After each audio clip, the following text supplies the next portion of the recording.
Aleluia. Boa noite, queridos. Como é bom nós estarmos juntos, cultuando a um Deus que nós sabemos que está vivo. Como é bom nós estarmos cultuando a um Jesus que nós sabemos que está vivo. Muitos estão cultuando hoje deuses mortos, deuses que não falam, deuses que não ouvem, mas nós temos o privilégio, querido, de adorarmos, de levantarmos nossas mãos a um Deus que está vivo. Olha só, que coisa mais tremenda, que coisa mais louca também, né? Se nós formos pensar bem, nós falamos que nós temos fé em Jesus Cristo, nós temos fé num Deus que está vivo, mas fé é exatamente isso, é uma certeza de algo que você não está vendo. Eu quero compartilhar com você algo hoje a respeito de fé naquilo que você não está vendo. E vem cá, você está vendo Jesus por acaso? Eu não estou falando com os olhos espirituais, com o teu coração, mas com os nossos olhos naturais. Nós não estamos vendo esse Jesus, mas nós cremos, podemos sentir, podemos ver tudo aquilo que Ele está fazendo. Algo interessante que nós vemos no livro de Atos. Primeiro que o livro de Atos é um livro fantástico, é um livro inspirador. Depois que Jesus morreu, ressuscitou e Ele subiu aos céus, Ele não nos deixou órfãos. E o livro de Atos, eu creio que todo crente deveria ler, todo cristão deveria ler o livro de Atos, deveria se inspirar no livro de Atos para fazer exatamente aquilo que os discípulos de Jesus fizeram. E Jesus falou para mim e falou para você: vocês podem fazer as coisas que eu fiz e coisas maiores ainda. E no livro de Atos, outro dia eu estava compartilhando numa igreja a respeito da história de Filipe e o etíope.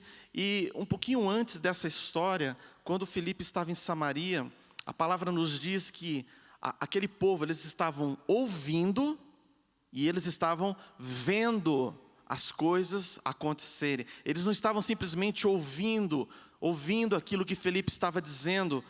Filipe estava cheio do Espírito Santo, com sabedoria, ele estava proclamando o Evangelho, mas se nós fizermos somente isso, perceba bem, nos Evangelhos, quando as pessoas estavam seguindo Jesus, a maior parte dos versículos ali você vai ler, multidões seguiam Jesus, e eles estavam vendo milagres após milagres, milagres acontecendo.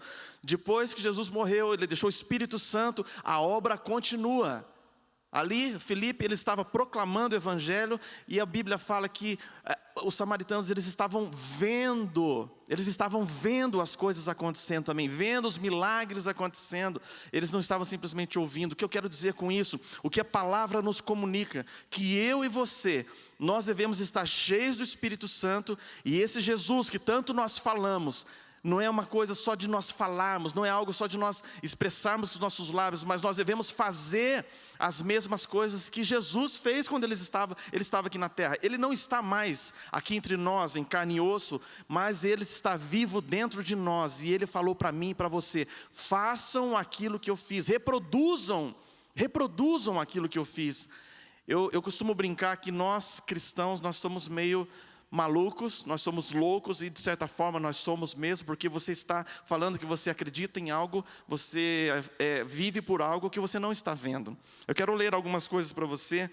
Você que é louco por Jesus, esse Jesus que Ele morreu, o amor dele foi tão absurdamente louco por mim e por você, a ponto dele se entregar, dele se doar completamente por nós.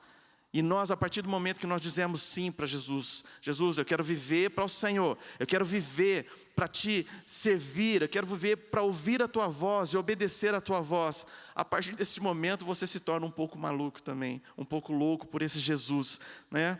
Olha só, em química, Ele converteu água em vinho. Diz para mim se isso não é loucura, gente. Você lembra dessa história ali em João, no capítulo 2, fala dessa história que Ele converteu água em vinho. Em biologia, Jesus ele nasceu sem uma concepção normal. Isso é loucura ou não é? Em física, Ele desmentiu a lei da gravidade quando andou sobre as águas e subiu aos céus. Pensa bem, gente, você acredita num Jesus que andou sobre as águas? Quantos de nós aqui conhecem uma pessoa que anda sobre as águas, a não ser esse Jesus Cristo vivo que está dentro de nós? Em economia, ele refutou a lei da matemática ao alimentar 5.000 pessoas com somente 5 pães e 2 peixes, e ainda fazer sobrar 12 cestos cheios. Ali em Mateus 14 conta essa história. Gente, nós servimos a esse Jesus que fez esse tanto de milagres. Em medicina, ele curou os enfermos e os cegos sem administrar nenhuma dose de medicamento. Eu amo isso, eu amo esse Jesus, porque esse Jesus, ele é o poder de Deus.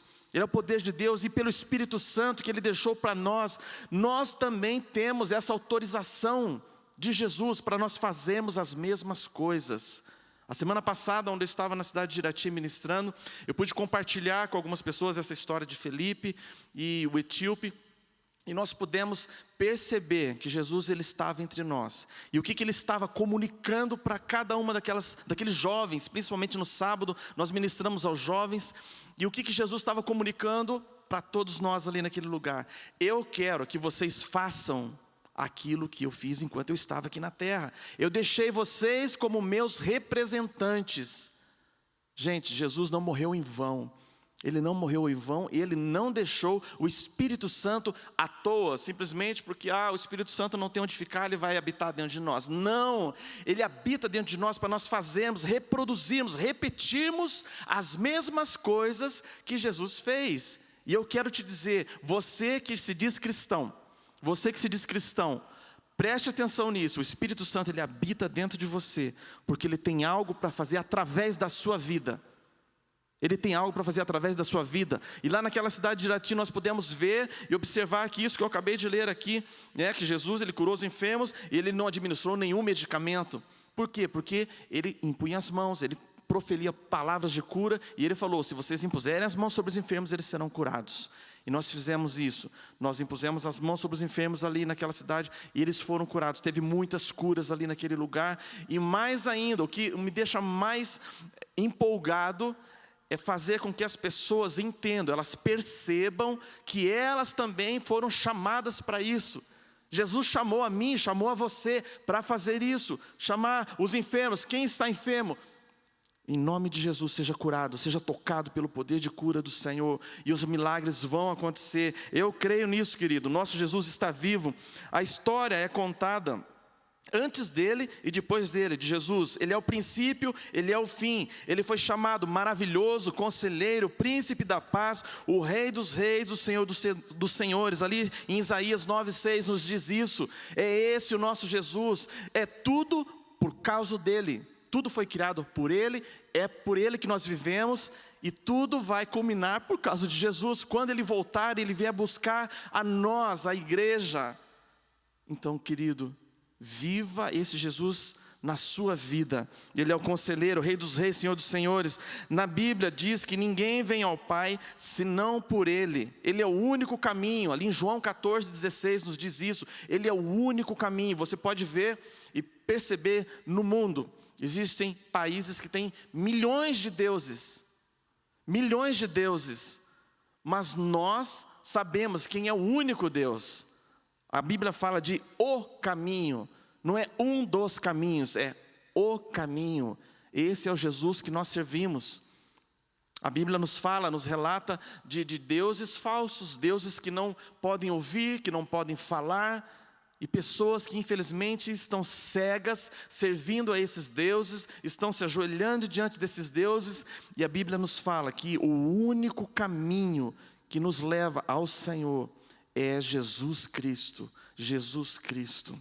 Aleluia. Então quem que é Ele? Ele é Jesus, o maior homem da história, Jesus Cristo. Ele não tinha servos, no entanto, todos o chamavam de Senhor. E um dos exemplos mais maravilhosos que Jesus nos deixou foi quando ele se ajoelhou depois da ceia, de ceiar, depois de estar à mesa. E mesa é um lugar tão importante. Mesa é um lugar que nós podemos estar em comunhão. Mesa é um lugar onde nós podemos nos edificar mutuamente.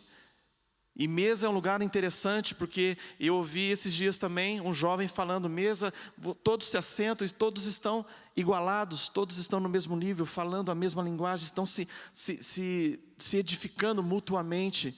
E depois de os discípulos ceiarem com Jesus, Jesus ele tira a sua capa, ele coloca a toalha, ele se ajoelha diante dos seus discípulos e começa a lavar os pés dos seus discípulos. Isso é um sinal de servo. Jesus ele serviu até o fim, e esse é o maior exemplo que ele nos deixou de servir. Muitos podem ser voluntários na igreja. Outro dia eu compartilhando com o irmão, e ele me falou isso, muitos podem ser voluntários. Olha só, a gente não pode confundir voluntário com servo. Muitos são voluntários, mas não são servos. Porque o voluntário, se você perceber bem, o voluntário ele pode fazer o que ele quiser. Mas quando nós dissemos, nós somos servos, Jesus, ele foi servo ali. Quando nós dissemos, nós somos servos teus, Senhor. O servo, ele não tem direito a nada. Agora preste atenção, nós servimos a um Jesus que nos ama. E Ele sabe o que é melhor para nós. Quando nós decidimos voluntariar o nosso coração, mas com essa atitude de servo como Jesus foi, com certeza você está espelhando Jesus, com certeza com essa atitude você está ganhando vidas. Tem muitas pessoas que falam de Jesus, mas não têm um coração de servo como Ele foi. E eu te pergunto, isso é ser parecido com Jesus? Nós devemos ser parecidos com Jesus na íntegra, em tudo que Jesus foi, não só em um aspecto. Às vezes a gente olha para Jesus ele foi bondoso. Eu sou uma pessoa bondosa. Jesus, ele curou os enfermos, eu curo os enfermos, eu expulso demônios. Mas quando nós falamos de amor, quando nós falamos de servir, não, peraí, isso já é demais para mim, né? Eu não tenho um coração tão disposto assim. Você quer ser parecido com Jesus? Seja como Ele foi, haja como Ele agiu. Continuando aqui, Jesus ele não tinha grau de estudo, ele não tinha faculdade, doutorado, mas todos o chamavam de mestre. Ele não tinha medicamentos, mas era chamado médico dos médicos. Ele tinha aquilo que Deus deu para ele. Querido, muitas vezes nós olhamos para a nossa limitação humana, muitas vezes nós olhamos para nós e nós pensamos, eu não posso. Nós damos um monte de desculpas, como Moisés fez. Mas Deus, eu não posso, eu sou gago, eu sou isso, eu sou aquilo. A gente inventa um monte de desculpas. Agora Deus ele quer usar aquilo que você tem nas mãos.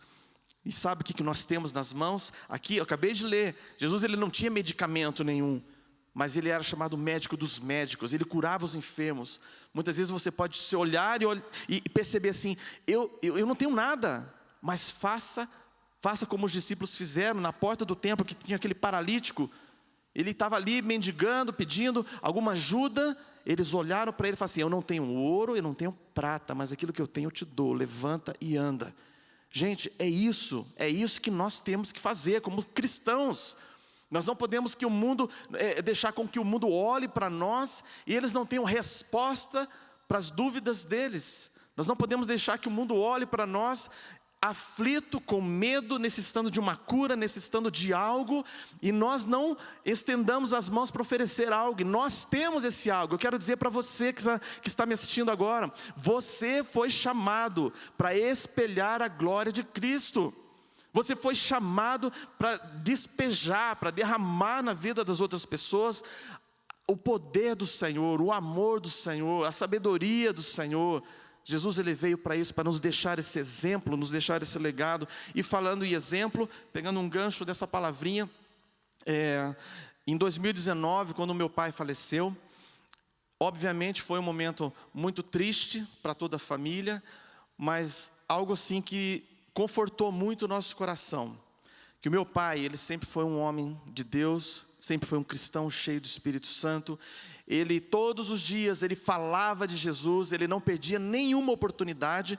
E eu estou falando aqui de você deixar algo para alguém, deixar um legado para alguém, deixar aquilo que Jesus deu para você. E quando eu fui até a cidade, onde foi o velório, foi o enterro do meu pai, uma das maiores alegrias que eu senti na minha vida, primeiro, foi de observar e perceber ali diante do caixão do meu pai, que ele não tinha me deixado sem nada. E eu não estou falando de dinheiro, não estou falando de bens materiais, mas daquilo que ele construiu dentro de mim. Aquilo que ele conseguiu passar para os filhos, que foi Jesus Cristo, que foi o caráter de Cristo implantado em nós. E todas as pessoas que chegavam naquele lugar, E eles vinham nos abraçar, vinham nos consolar. Eles falavam assim: olha, eu estou aqui, eu estou bem, eu estou feliz porque o teu pai me apresentou Jesus. Porque o teu pai, ele chorou junto com a gente quando a gente precisava. Porque teu pai estendeu a mão para nós quando nós precisávamos. Daí vinha outra família: olha, nós estamos aqui porque o teu pai nos abençoou, porque o teu pai nos apresentou Jesus. Gente, aquilo lá foi me enchendo de alegria. Pode parecer uma coisa meio estranha, né? Porque a gente estava num velório do meu pai. Era o meu pai que estava ali, que tinha partido para a glória. Mas uma alegria encheu meu coração. E daí já conseguiram arrumar um teclado ali. E a gente já ministrou louvores ao Senhor, pela alegria de saber que meu pai estava nos braços do Pai eterno. E por saber que muitas pessoas que estavam naquele lugar foram de alguma forma tocados pelo testemunho que meu pai dava. E aquilo é um exemplo para mim, e até hoje eu procuro seguir esse exemplo que meu pai deixou. Eu procuro seguir e fazer exatamente aquilo que ele fez. E ele não perdia a oportunidade, aonde ele estava, ele procurava espelhar Jesus. E eu quero um dia, da minha partida, que as pessoas olhem para mim e elas falem a mesma coisa: eu estou aqui porque o Marcelo, eu estou aqui porque o Eric, eu estou aqui porque o João, porque a Maria, porque o Márcio, eu estou aqui porque eles me apresentaram Jesus, e eu sou feliz porque ele me deu essa oportunidade. Gente, não pode ter algo melhor na vida do que você saber que você fez diferença na vida de alguém. Agora você pode simplesmente fazer diferença na vida de alguém por um ato de bondade, por uma oferta que você faz por alguém. Mas se você não centralizar Jesus nisso, para que a glória seja de Jesus, isso tudo é em vão. Um dia Deus pode chegar para você e falar assim: eu não pedi para você fazer isso, eu pedi para você espelhar meu filho Jesus. Eu não pedi para você fazer aquilo, eu pedi para você glorificar meu filho Jesus. Então, querido, cada atitude nossa, cada esmola que você dá, cada oferta que você dá, cada alimento que você oferece para alguém, cada ajuda que você oferece para alguém, isso deve levar para Cristo, deve apontar para Ele. Jesus Cristo deve ser glorificado por cada uma das nossas atitudes. Nós não podemos trazer nada para nós: ah, eu fiz isso porque eu sou bom. Não, nós não somos bons. Sem Jesus nós não somos absolutamente nada. Nada. E eu me lembrando de um outro episódio, um pastor uma vez estava contando que ele estava num velório também, e o pastor que estava pregando nesse velório começou a falar a respeito da pessoa que tinha falecido, e para o espanto de muitas pessoas ali, ele começou a falar todas as coisas ruins que aquele homem tinha feito. Vocês estão aqui chorando por esse homem, mas esse homem foi um mentiroso, esse homem ele roubou, esse homem ele fez isso, e todo mundo começou a ficar espantado: o que esse cara está fazendo? Meu Deus do céu! Porque um lugar de velório é onde você lembra das coisas boas que a pessoa fez, e aquilo tudo e tal. Ok, só que daí depois de um determinado ponto, ele falando todos os podres praticamente do falecido ali, ele falou assim: mas um dia ele encontrou Jesus Cristo, ele aceitou Jesus na sua vida, e a partir daquele dia, aí gente, ele começou a falar todas as coisas que aquele homem fez de diferente, muito diferente daquilo que ele tinha vivido antes. E isso é maravilhoso, porque a partir do momento que nós aceitamos Jesus, a nossa vida é outra, tem que mudar, e nós temos que espalhar isso aonde nós formos. E depois que ele falou todas as coisas boas, aí todo mundo deu aquela respirada: ufa, ainda bem, né, que foi assim. Mas é um bom despertar para todo mundo, né? Porque sem Jesus nós não somos bons, mesmo que nós tenhamos atitudes boas. A Bíblia fala que não é por obras, gente, não é por obras. Agora, se isso tudo que você faz glorifica Jesus, aleluia, continue fazendo. Se leva para Jesus, continue fazendo. Aleluia, glória a Deus. Continuando aqui, Jesus ele não tinha exército, mas os reis o temiam. Ele não ganhou batalhas militares, no entanto, ele conquistou o mundo. Ele não cometeu nenhum delito, nenhum. E no entanto, ele foi crucificado. Ele foi enterrado em uma tumba. E no entanto, ele vive. Gente, qual é o Deus falso que está vivo hoje como o nosso Jesus? Me diga, existe algum Deus que dizem por aí que está vivo como o nosso Deus? E olha só que impressionante que nós lemos na palavra, ali em Mateus 16, a partir do verso 11, nos diz assim: chegando Jesus à região de Cesareia de Filipe, perguntou aos seus discípulos: quem os outros dizem que o Filho do Homem é? E eles responderam: alguns dizem que é João Batista, outros Elias, e ainda outros Jeremias e um dos profetas. E vocês? Perguntou Jesus: quem vocês dizem que eu sou? E Simão Pedro respondeu: tu és o Cristo, o Filho do Deus vivo. E respondeu Jesus: feliz é você, Simão, filho de Jonas, porque isso não foi revelado a você por carne ou sangue, mas por meu Pai que está nos céus. E eu digo que você é Pedro, e sobre essa pedra edificarei a minha igreja, e as portas do inferno não poderão vencê-la. Eu darei a você as chaves do reino dos céus. O que você ligar na terra terá sido ligado nos céus, e o que você desligar na terra terá sido desligado nos céus. Queridos, isso é muito importante. Não adianta você simplesmente ouvir de Jesus, você falar de Jesus, se você não tiver uma revelação de quem Jesus é. Porque muitas vezes as pessoas vão perguntar para você: quem é Jesus? Talvez você vai falar que Jesus, ele foi um cara legal, Jesus, ele foi uma pessoa inteligente, Jesus, ele... Agora, se você tem uma revelação de quem Deus é na sua vida, assim que você abrir os seus lábios e você vai dizer: tu és o Cristo, Filho do Deus vivo, aquele que morreu, mas ressuscitou dos mortos, aquele que está vivo entre nós. Gente, nós precisamos de uma revelação urgente de quem Jesus é, o que Jesus representou naquela cruz, o que a cruz representa para nós hoje. A cruz não é simplesmente um símbolo que nós usamos pendurado no pescoço. Não, quando Jesus morreu naquela cruz, foi por um objetivo maior. Ele sabia que ele ia para a cruz, mas ele não fugiu. Você já parou para pensar nisso? Quando ele estava ali orando: Deus, se for possível, passa de mim esse cálice. Ele estava angustiado, ele sabia o que estava esperando ele. Ele poderia ter fugido. Poderia? Claro que ele poderia. Eu e você, se nós estivéssemos no lugar de Jesus, será que nós teríamos fugido? Será que nós teríamos ficado sabendo o que nos aguardava? O que você faria se você estivesse no lugar de Jesus ali?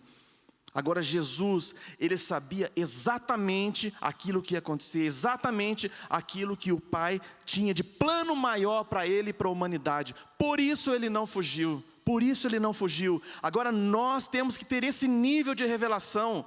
Quem Jesus representa para nós, se nós soubermos esse nível de revelação, nós iremos enfrentar qualquer coisa.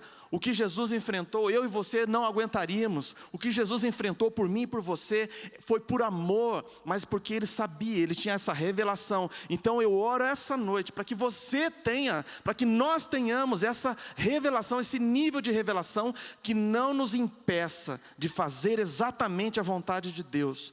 Nós não temos que ter medo de nada quando nós temos uma revelação de quem é Jesus. Nós não temos que ter medo do futuro quando nós temos uma revelação de quem é Jesus. Nós não temos que ter medo das pessoas, de algum inimigo. Nós não temos que ter medo de alguma enfermidade, mesmo que essa enfermidade nos leve à morte, se nós soubermos quem Jesus é na nossa vida. Quem Jesus é na nossa vida. Quando Cristo ele morreu, Ele estendeu os braços por mim e por você. Ali o diabo achou que ele tinha vencido, mas existia um plano maior, glória a Deus, aleluia. Porque Jesus ele morreu, mas ao terceiro dia Ele ressuscitou por mim e por você. Agora eu quero te convocar a você buscar essa revelação de quem Jesus é na sua vida.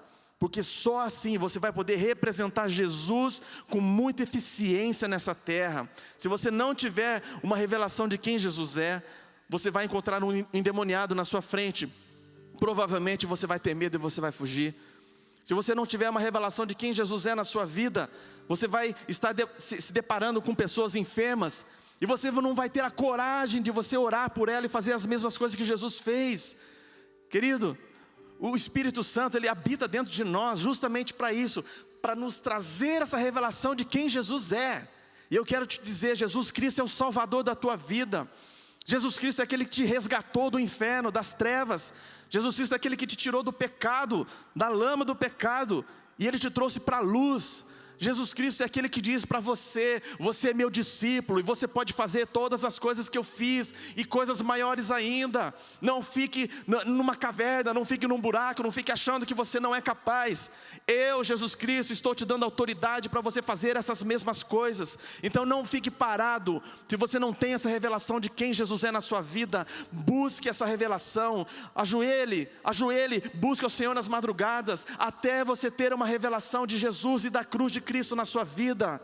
Querido, nós não podemos ser uma igreja parada, nós não podemos ser uma igreja fria, nós não podemos ser uma igreja que não faz as coisas acontecerem no natural, no sobrenatural. Não, nós devemos ser uma igreja que vive intensamente os milagres do Senhor. Nós devemos ser uma igreja que vive intensamente o poder de Deus através do Espírito Santo. Nós devemos ser uma igreja que vive intensamente essa redenção de Jesus na cruz. Isso tem que ser espalhado aonde nós formos. As pessoas têm que olhar para nós e elas têm que perceber: esse cara, essa mulher, ele não vive por ele mesmo, tem alguma coisa diferente nele. Ele não está nem aí para a vida dele. Sabe o que ele está vivendo? Ele está vivendo Jesus na vida dele. As pessoas têm que olhar para nós e elas têm que perceber algo diferente. E esse algo diferente não é um produto de beleza que vai te dar, não. Não é você fazer um penteado diferente, uma roupa bonitinha que vai te dar isso, não. Não, quem vai te dar isso é o Espírito Santo. O poder do Espírito Santo, ele vai fazer Jesus Cristo transbordar na tua vida. As pessoas vão perceber que você está andando com Jesus.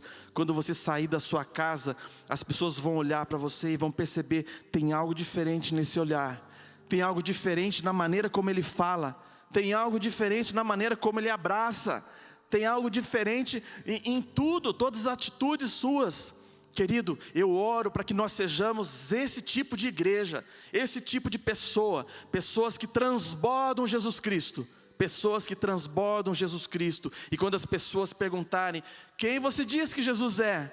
Você vai dizer: Jesus Cristo é o Filho do Deus vivo, e Ele habita dentro de mim, e Ele está vivo, e o Espírito Santo que está dentro de mim, Ele está te convencendo agora do pecado. Nós temos que ser ousados no Senhor. Essa ousadia só vem quando nós tivermos uma revelação da redenção, da cruz de Cristo na nossa vida. Então eu quero te convidar, te convocar: seja cheio do Espírito Santo. Eu quero te convidar: seja cheio do Espírito Santo. Não deixe que os medos e nada tire você do centro da vontade de Deus. O centro da vontade de Deus para qualquer ser humano, eu te digo sem medo de errar, é que Jesus seja o centro da sua vida. Essa é a vontade de Deus para nós. E se você já vive isso, deixa as pessoas perceberem isso. Não esconda isso de ninguém. Eu quero falar para você que de repente você não tem Jesus como centro da sua vida. Você ainda não percebeu Jesus como esse Senhor amoroso que te resgatou. E o Espírito Santo, eu peço que o Espírito Santo esteja atingindo você agora, te convencendo que você é pecador, que você precisa de Jesus na sua vida. E eu quero te convidar a fazer uma oração comigo. Você que não conhece Jesus, você que sabe que está distante dos caminhos do Senhor, esse Jesus que eu falei, essa loucura da pregação, como a palavra chama, esse Jesus que nós amamos tanto e que faz coisas tão maravilhosas e absurdas aos nossos olhos humanos, eu quero te convidar a conhecer esse Jesus. Se você não conhece Jesus, feche seus olhos agora. Eu quero que você ore juntamente comigo. Eu quero que você entregue a sua vida ao Senhor. Deixe Ele tomar conta da sua vida. Pai, nós queremos te louvar, Senhor, por cada uma dessas pessoas que está nos acompanhando agora. Eu quero te louvar, ó Deus, porque eu sei que o Espírito Santo está falando com cada uma delas. E eu sei que o Espírito Santo é vivo e Ele está falando com essa pessoa agora. E nós queremos agora entregar nossa vida em Tuas mãos. Ore comigo isso, querido. Entregue sua vida a Ele. Nós entregamos nossa vida em Tuas mãos, Jesus. E nós queremos viver as realidades do Seu reino. Nós queremos viver o que a cruz representa para nós. Em nome de Jesus, nós dedicamos a nossa vida em Tuas mãos. E nós Te aceitamos como Senhor da nossa vida. Em nome de Jesus. Aleluia. Agora eu quero convidar você que já é cristão, mas você sente que você está com teu coração parado, você está com a sua vida cristã parada, você não está representando Jesus como deveria, e o Espírito Santo está te falando isso agora, não sou eu que estou te falando. Se você está nessa situação, é hora de arrependimento, é hora de nós nos arrependermos, de nós falarmos: Jesus, eu quero trocar a minha postura essa noite. Amanhã eu quero acordar de uma forma diferente. Eu não quero viver a mesmice que eu estou vivendo. Eu quero viver as realidades do Teu. Quando nós falamos, Senhor, assim na terra como no céu, tudo que é no céu, Pai, nós queremos viver aqui na terra também. Nós queremos viver, ó Deus, com intensidade isso. Nós nos arrependemos essa noite. Então ore comigo, querido, ore comigo. Se você quer ser essa igreja viva, reverente, relevante, ore comigo. Pai, nós queremos te entregar a nossa vida. Nós não estamos aqui, Deus, e nós sabemos que o Senhor não quer que nós estejamos aqui nessa terra somente por uma brincadeira, somente para viver, para trabalhar, para ganhar um dinheiro, para estudar. Não, nós estamos aqui para representar o Teu nome, Jesus. Nós estamos aqui porque nós queremos fazer diferença na vida de alguém. Oh Senhor, nós nos arrependemos essa noite, Pai, por não estarmos tendo a revelação completa de quem Jesus é na nossa vida. Perdoa-nos, Pai, perdoa-nos, Senhor. Nós queremos nos levantar como uma igreja viva, Senhor, uma igreja que tem a revelação de quem Cristo é. Em nome de Jesus, em nome de Jesus. E eu quero declarar: a minha vida será diferente a partir dessa noite, em nome de Jesus, porque Jesus Cristo, o meu Redentor, vive e habita dentro de mim. E eu quero viver, eu quero saber dizer quem Tu és, Jesus, para todas as pessoas que passarem na minha frente, em nome de Jesus, em nome de Jesus, aleluia. Querido, eu quero declarar sobre a sua vida, profeticamente: você não vai ser mais o mesmo. Depois desse dia, você não vai ser mais o mesmo. Você vai espalhar as boas novas do Evangelho. Você vai ser um bom representante de Cristo aqui nessa terra. Você vai ser um embaixador cheio do Espírito Santo aqui nessa terra, aonde quer que você esteja, na fila do mercado, do banco, na rua. Quando alguém te perguntar quem Jesus é para você, o que tem de diferente em você, você vai falar: Jesus Cristo habita em mim, eu estou cheio do Espírito Santo. Você precisa de algo? Eu tenho algo para você. Eu tenho cura para você. Eu tenho uma palavra de paz para você. Eu tenho uma palavra de amor para você.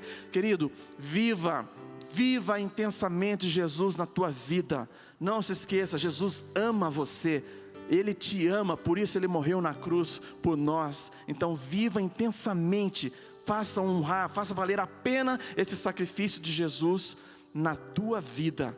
Em nome de Jesus, eu quero que você seja muito abençoado, você, a sua casa, que você seja abençoado pelo Senhor. Nós queremos pedir que realmente Deus toque toda a sua família, aqueles que estão passando por alguma enfermidade, em nome de Jesus, que Jesus cure a sua vida, cure a sua família. Nós pedimos sobre todos aqueles que estão enfrentando enfermidades nos hospitais, os agentes de saúde, médicos, que eles sejam tocados, fortalecidos pelo Senhor também, em nome de Jesus.